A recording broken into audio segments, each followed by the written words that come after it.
Welcome to what I hope will be an opportunity for personal growth to all who join me today. My name is Jenna Castle, and in my life I've assumed several different titles and numerous roles. But today I simply wish to share with you some exciting ideas in order to help us all to grow. For when we open ourselves to growth at a personal level, we enhance our ability to more fully experience our lives. These ideas come from many rich sources.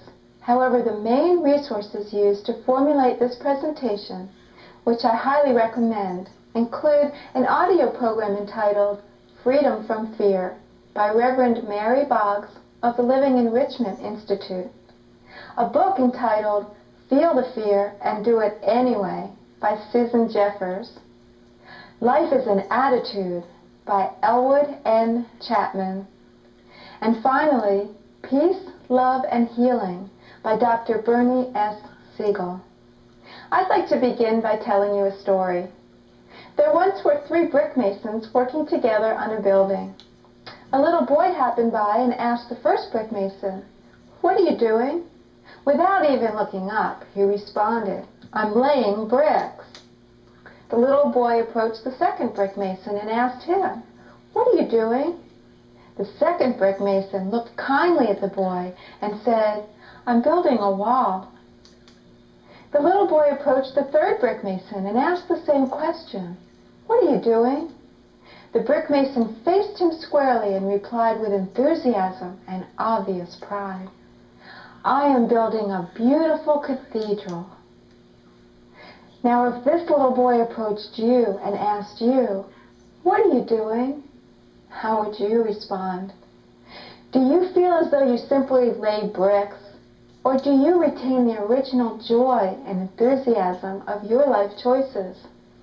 Do you simply go through your routine in an unconscious manner, or do you always keep in the forefront of your mind a vision of your beautiful cathedral?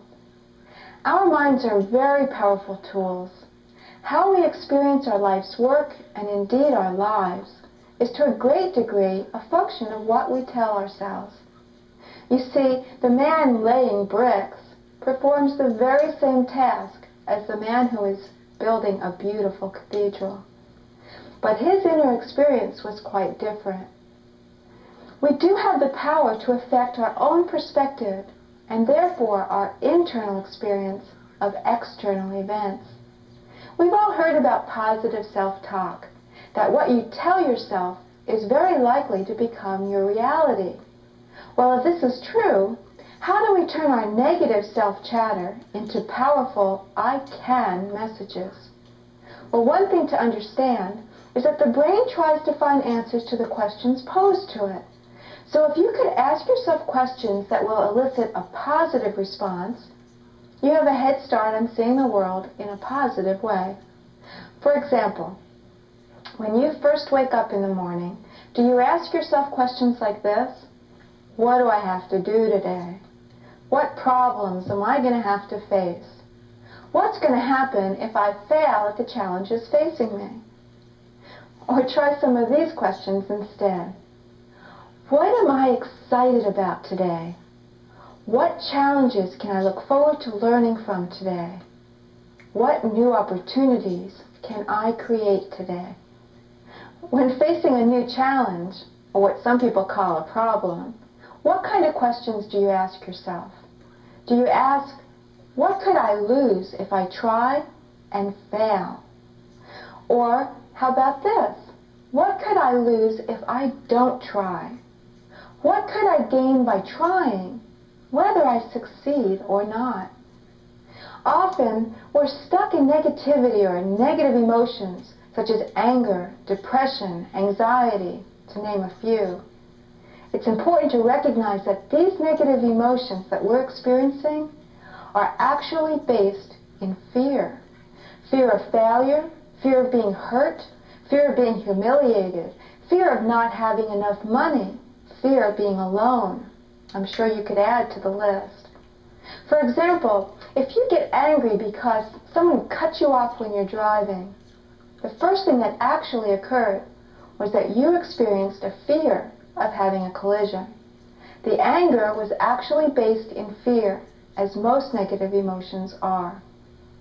Fear is the biggest inhibitor of us acting upon our dreams and living our lives fully. We hold back from participating in life fully because we are afraid. We're afraid to speak our truth, we're afraid to show up in the world as we are, and we're holding back in some way because of our fears. Well, sad to say, it's not possible to do away with fear completely. Every person on this planet experiences fear. We all have fear in our lives. Think about it. Where is fear controlling you right now? We all have fear in our lives. Even the people who are very successful and self-confident, who are out there making their dreams a reality, experience fear. Therefore, fear is not the problem. What we do with the fear is what determines how we live our lives. Although we can't eliminate fear, we can view it differently and deal with it in healthy and productive ways. You see, we each have places, events, situations with which we're comfortable. This is known as our comfort zone. We each have a very unique comfort zone based on our own past experiences, our perceptions of our capabilities, and our willingness to be out in the world. Some people are only comfortable in the confines of their own home. Others venture out into the world, into the workplace. And others still seem to make the whole world their home. But when a challenge is presented that is outside our personal comfort zone, fear appears. Sometimes our fear induces enough self-doubt that it actually prevents us from moving ahead. We allow the fear to immobilize us and to stop us from living fully or realizing our dreams. Well, what's the alternative? If we could shift our perspective and see fear instead as an ally that's telling us, proceed with caution, but proceed. A warning, if you will, that says clearly and boldly, growth opportunity ahead. So when you felt the fear, you would know that you're actually moving in the right direction, towards growth, towards expanding your comfort zone, towards living fully. If we face our fears squarely and imagine in the safety of our minds, which after all is where fear exists, how we might deal with the challenge, we could take steps towards experiencing the fear and moving forward. We could make progressive approximations towards expanding our comfort zone. You can begin by imagining the worst possible consequences. What if the worst happened? And imagine yourself handling it. Every experience we've had began in thought and was projected into the world of being. Thoughts with feeling become reality. We must create what we do in this world twice. Once in our minds, and then again out in the world to make it so. So facing the fear and imagining how would you handle that situation makes it easier to proceed with optimism. And as Oscar Wilde said, the basis of optimism is sheer terror. But how can we get past our fears? As Susan Jeffers says in her book of the same title, feel the fear and do it anyway.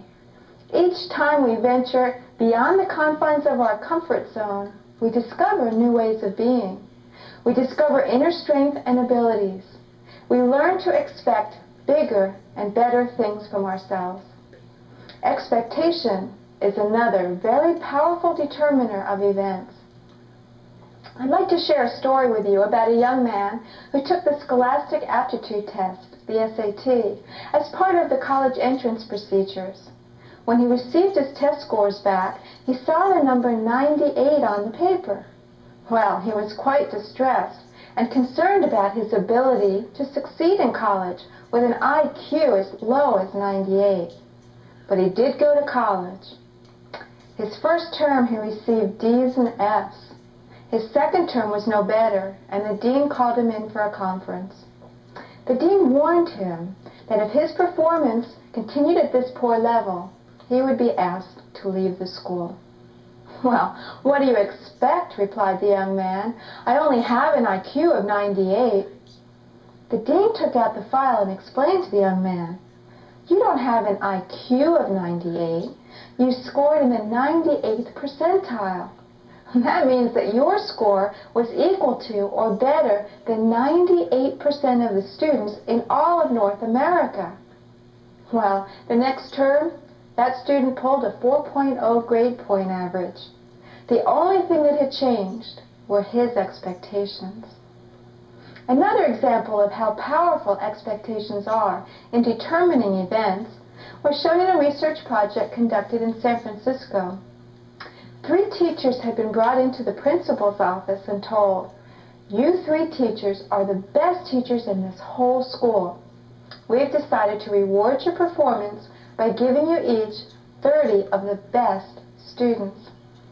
These teachers were asked, "Don't tell any of the students or the parents about this." At the end of the year, it was found that these students tested significantly higher than all of the students not only in the school, but in the entire district. The teachers were brought in again.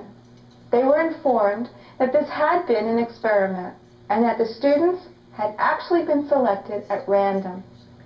Well, the teachers were amazed, and they could explain the high scores only by the fact that they were, after all, the best teachers.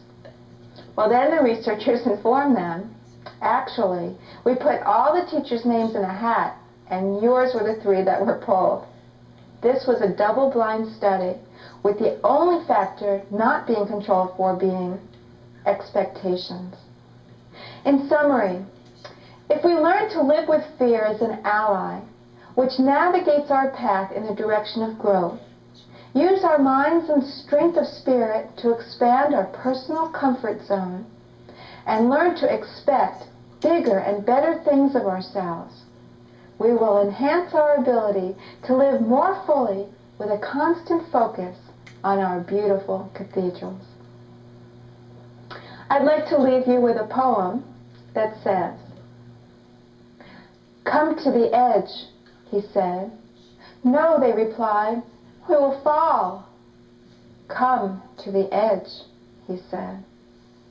"No, we will fall." "Come to the edge." They went to the edge. He pushed them, and they flew. I wish you all a good flight. Thank you.